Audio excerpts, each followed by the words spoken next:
Sub-Sahara Afrika, terutama zona Sahel, merupakan kawasan semi-kering yang membentang sepanjang 5.400 km dari Samudra Atlantik hingga Laut Merah. Dahulu, wilayah ini menjadi sabuk hijau yang menopang kehidupan jutaan orang. Namun kini, ia perlahan berubah menjadi padang gersang akibat krisis iklim dan aktivitas manusia.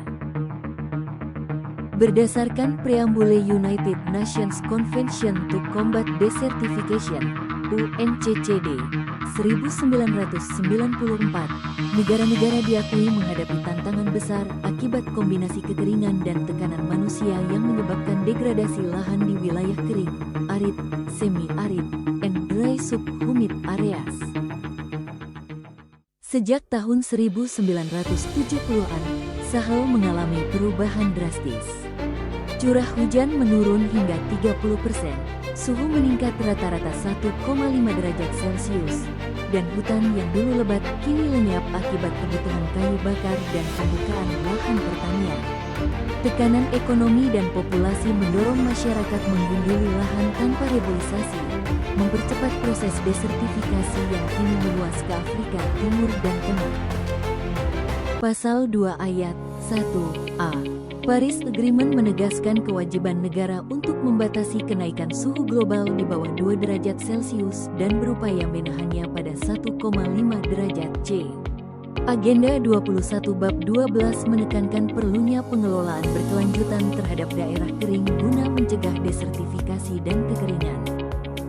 Krisis ini melampaui persoalan ekologi. Ia telah menjadi bencana kemanusiaan.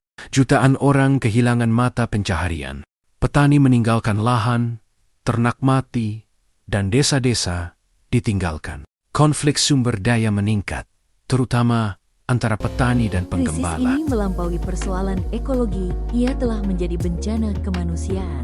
Jutaan orang kehilangan mata pencaharian, petani meninggalkan lahan, ternak mati, dan desa-desa ditinggalkan. Konflik sumber daya meningkat, terutama antara petani dan penggembala. Menurut World Food Programme, 2024, lebih dari 38 juta orang di Sahel menghadapi kerawanan pangan kronis akibat degradasi tanah dan kekeringan.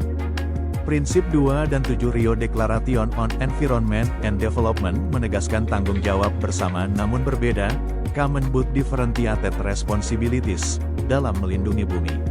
Pasal 24 African Charter on Human and People's Rights menjelaskan setiap orang memiliki hak atas lingkungan yang memuaskan dan kondusif bagi perkembangan mereka. Namun di tengah krisis, harapan tumbuh. Inisiatif The Great Green Wall diluncurkan oleh Uni Afrika dan UNS pada tahun 2007, sebuah proyek ambisius untuk menanam tembok hijau sepanjang 8.000 km di sepanjang sabuk Sahel. Tujuannya bukan hanya menghijaukan lahan tandus, tapi juga menciptakan lapangan kerja, mengurangi kemiskinan, dan memulihkan 100 juta hektar lahan hingga tahun 2030.